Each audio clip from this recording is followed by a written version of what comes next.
রমজানের প্রথম দিনে এতিম ও আলেম শিশুদের সাথে ইফতার আয়োজন বিএনপির রেওয়াজ ভাঙলেন নতুন প্রধানমন্ত্রী তারেক রহমান। পরিবর্তে ৩৭টি এতিমখানায় পুরো রমজান মাসের খাদ্য সামগ্রী পাঠানো হয়েছে প্রধানমন্ত্রীর পক্ষ থেকে। প্রধানমন্ত্রী নির্বাচনী এলাকায় মিরপুরের ভাসানটেক এলাকার এতিম ও আলেম শিশুদের মাঝে ইফতার বিতরণ করেছেন ডাক্তার জুবাইদা রহমান ও ব্যারিস্টার জাইমা রহমান।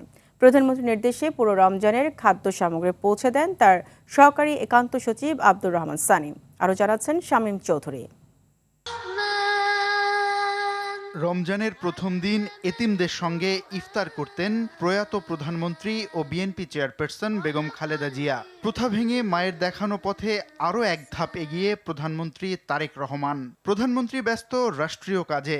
প্রথম রমজানে তাই এতিমদের সঙ্গে ইফতারে শামিল হলেন সহধর্মিণী ডাক্তার জুবাইদা রহমান ও কন্যা জাইমা রহমান।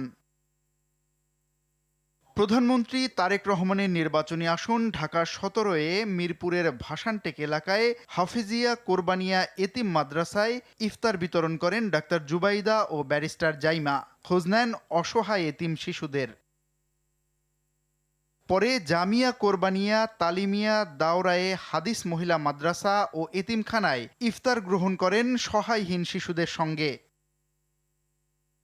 এদিকে প্রধানমন্ত্রী তারেক রহমানের নির্দেশে তার নির্বাচনী এলাকা ঢাকা ১৭-এ ৩৭টি এতিমখানা নির্ধারণ করে সেখানে এতিমদের জন্য পুরো রমজান মাসের খাদ্য সামগ্রী তুলে দেন তার সহকারী একান্ত সচিব আব্দুর রহমান সানি।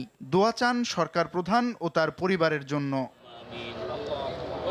সরকারের কোষাগার নয়, প্রধানমন্ত্রীর নিজ উদ্যোগে খাদ্য সামগ্রী বিতরণ করা হয়েছে বলেও জানান প্রধানমন্ত্রীর সহকারী একান্ত সচিব।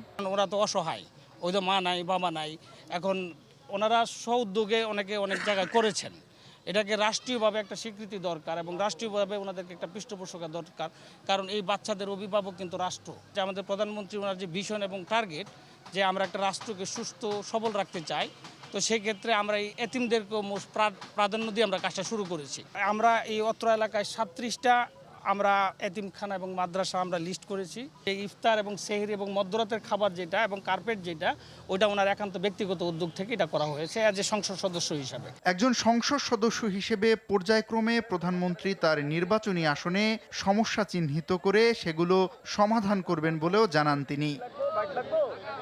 শামীম চৌধুরী, RTV, ঢাকা।